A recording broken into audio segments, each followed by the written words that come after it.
matchups. One of the UFC middleweight division's most imposing and impressive former champions is back on the marquee. And that's it!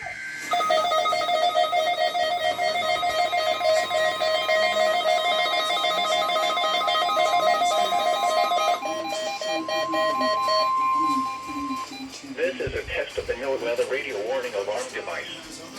During potentially dangerous weather situations, specially built receivers are automatically activated to warn of the impending hazard.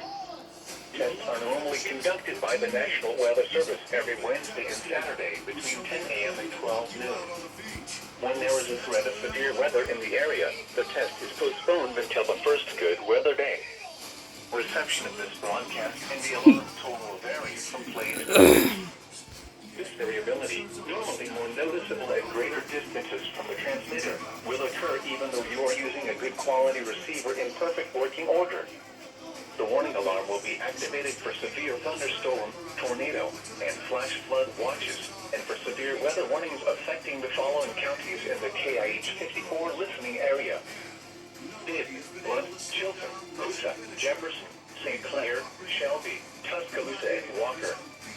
This has been a test of the no-weather radio warning alarm device. We now return to our normal programming.